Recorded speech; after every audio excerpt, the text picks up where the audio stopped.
অনুযায়ী 5টি বছর জনগণ আপনাকে ভোট দিয়ে আপনাকে সম্মানের কুর্সিতে সমাসীন করেছে, খুব ভালো কথা, ভালোভাবে দেশটাকে চালান তো খুব ভালো কথা। আজ না চালাতে পারে এই জনগণ এমন পিছনে লাথি মারবে, সারা জীবনের জন্য একে এমন গর্তে নিক্ষেপ করবে আর উঠতে পারবে না। কথা ঠিক কিনা? নাম জীবন এমন এক জটিল অঙ্কের নাম, যতই আপনি যোগ বিয়োগ ভাগ গুণ করেন না কেন এর ফলাফল কিন্তু মৃত্যুই আসবে। আসবে কি আসবে না? এই জীবনে আপনি যা করেন করতে পারেন, কোনো অসুবিধা নাই, কিন্তু ওর ফলাফল কি আসবে? মৃত্যুই আসবে। কারণ আল্লাহ সুবহানাহু ওয়া তাআলা পবিত্র কুরআনুল কারীমের ভিতরে জানিয়ে দিয়েছেন, কুল্লু নাফসিন যায়িকাতুল মাউত, প্রত্যেকটা প্রাণীকে একদিন মৃত্যুর স্বাদ গ্রহণ করতেই হবে। কথা ঠিক কিনা? মানুষের ভিতর জান আছে, মানুষের ভিতর প্রাণ আছে, তাকে একদিন মরতে হবে, তাকে একদিন দুনিয়া থেকে বিদায় নিতে হবে। পালাইবা কোথায়? কোন জায়গায় তুমি পালাইবা? বান্দারা, যদি তুমি দুনিয়াতে বেঁচে থাকার জন্য পাহাড়ে উচ্চ চূড়ায় তুমি পৌঁছে যাও, তারপরেও তোমাকে মৃত্যু কিন্তু পাকড়াও করবে। আইনামা তাকুনু ইউদরিকুমুল মাউত ওয়ালাউ কুনতুম ফি বুরুজিম মুশাইয়াদা। আল্লাহ রাব্বুল আলামিন পবিত্র কুরআনুল কারীমের ভিতরে জানিয়ে দিলেন, আইনামা তাকুনু ইউদরিকুমুল মাউত, যেখানে তুমি অবস্থান করো না কেন, যেখানে তুমি থাকো না কেন, মউত তোমাকে একদিন পাকড়াও করবে।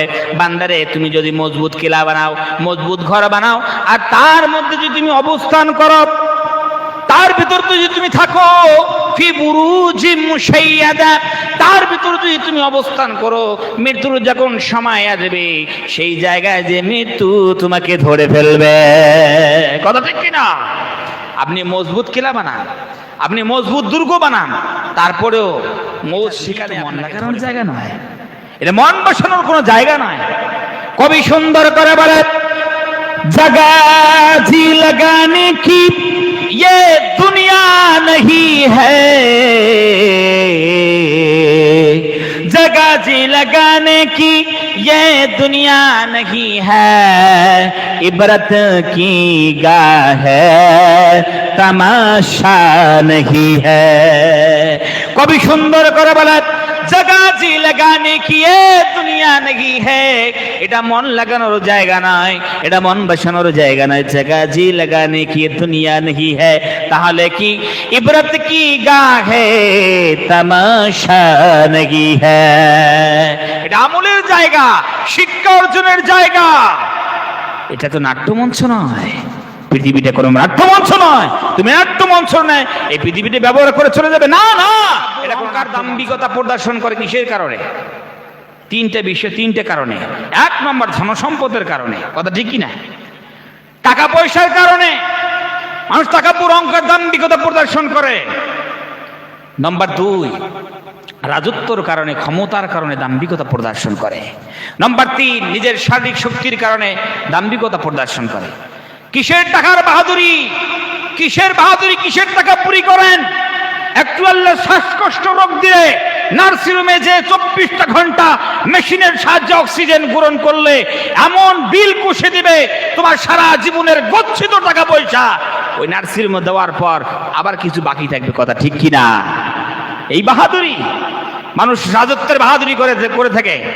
ভারতবর্ষের রুল অনুযায়ী 5টি বছর জনগণ আপনাকে ভোট দিয়ে আপনাকে সম্মানের কুর্সিতে সমাসীন করেছে, খুব ভালো কথা, ভালোভাবে দেশটাকে চালান তো খুব ভালো কথা। আজ না চালাতে পারে এই জনগণ এমন পিছনে লাথি মারবে, সারা জীবনের জন্য একে এমন গর্তে নিক্ষেপ করবে আর উঠতে পারবে না। কথা ঠিক কিনা? আর মানুষ দেহের বাহাদুরি করে, তাকাব্বুর অহংকার দাম্ভিকতা প্রদর্শন করে। আরে এই দেহের তাকাব্বুরি, এই দেহের বাহাদুরি। সকালে উঠে 3 বার পাতলা পায়খানা হলে 4র্থবার পায়খানা যাওয়ার মতো শক্তি থাকে না। কথা ঠিক কিনা? তাহলে এই দেহ, এর তাকাব্বুরি আমরা করছি যে 3 বার পাতলা পায়খানা টান হয় না রে আমার ভাইরা। তাকাব্বুরি নেই, অহংকারী নাই।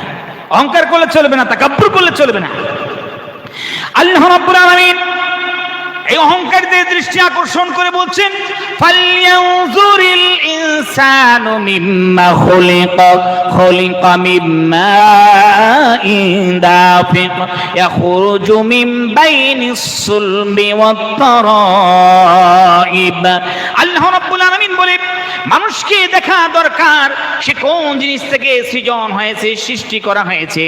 পিতার পৃষ্ঠদেশ থেকে সবেগে স্খলিত এক ফোঁটা নাপাক পানি দিয়ে মানুষ সৃষ্টি হয়েছে। এক ফোঁটা নাপাক পানি দিয়ে সৃষ্টি হয় মানুষ, তাকে বড় অহংকার দাম্ভিকতা প্রদর্শন করে, কথা ঠিক কিনা?